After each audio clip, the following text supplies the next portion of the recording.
Is there ever a need for church councils? Well, that's the question that we are looking at in today's daily devotion. I'm Pastor John Blevins. It's Saturday, December 19th, 2020. I'm thankful that you're here with us for today's devotion. Well, as we seek to answer that very question, let's hear from God as we turn in the Bible to one of our study passages down below, Acts. I'm going to turn in Acts to chapter 15 and read verses 1 through 6. But some men came down from Judea and were teaching the brothers, unless you were circumcised according to the custom of Moses, you cannot be saved.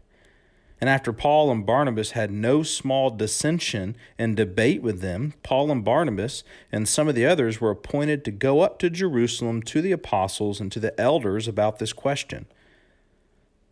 So, being sent on their way by the church, they passed through both Phoenicia and Samaria, describing in detail the conversion of the Gentiles, and brought great joy to all the brothers. When they came to Jerusalem, they were welcomed by the church and the apostles and the elders, and they declared all that God had done with them. But some believers who belonged to the party of the Pharisees rose up and said, "It is necessary to circumcise them and to order them to keep the law of Moses." The apostles and the elders were gathered together to consider this matter. I encourage you to go to Acts 15, to read a little before that, in Acts 14, throughout the chapter 15. Get the context of what's happening here in this discussion, this council that's taking place in Jerusalem. Better understand. All we did was read a portion that talked about the need for it and the gathering of it. We didn't touch on what they actually decided and moved from there. I'm going to leave that up to you to take advantage of that. We have several study passages for you to prayerfully read through and enjoy some time of fellowship with God. And as I tell you each and every devotion, or at least I think I do, these study passages, they come together and they give us our theology portion. That's what we're going to turn to now and read to help us understand if there is ever a need for church councils. Well, we're going to turn for our theology portion to Westminster Confession of Faith, chapter 31, section 1. For the better government and further edification of the church, there ought to be such assemblies as are commonly called synods or councils.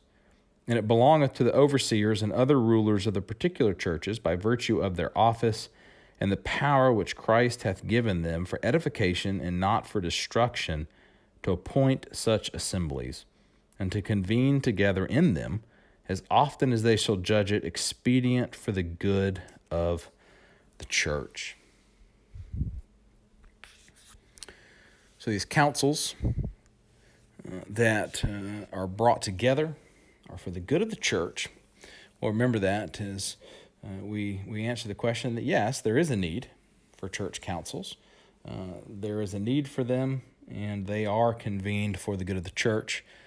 Again, our friend Chad Van Dixhorn, writing in his book, Confessing the Faith, a few things I'm going to grab from page 410 that might hopefully expand upon this a little bit and be an encouragement and edify you as well. The case for councils can easily be made from Scripture, for we see at least one ecclesiastical assembly or synod in the early days of the church, the Council of Jerusalem, where, following a dispute in Antioch, leaders gathered in Jerusalem and discussed what they should do. Read this in Acts 15, 2-4 and Acts 6, 1-7.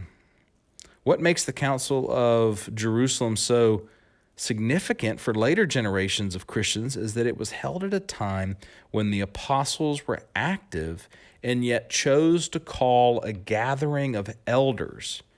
Time and again, the fact that the elders joined with the apostles in the deliberative process is highlighted in the account provided by Luke in Acts 15, 2, 4, and 6. This fact, among others, has signaled to later generations that the apostles were not pulling rank and speaking at the council in their office as apostles, but in their office as elders. Presbyterians and other Christians with them are agreed that synods should be part of the regular life and government of the church. Well, there's more that goes on, and I'll leave that to you. I hope you'll purchase a copy of Confessing the Faith. It's an excellent resource to help you grow in your understanding of theology and a good summary what the Bible teaches to better understand it. So as you might have noticed and pick up on, we're moving into another mini season. So we'll have a few days where we're going to look at synods and councils before we move on, because we've only got a few more days in 2020, and we are going to wrap up a systematic look at what the Bible teaches, a good summary of that. We're almost there. We're going to look at some things in regards to what happens after death and also the Last Judgment. So there are a few things that we're going to end our year out with. Looking forward to that together. Until then, may our great God bless and keep you.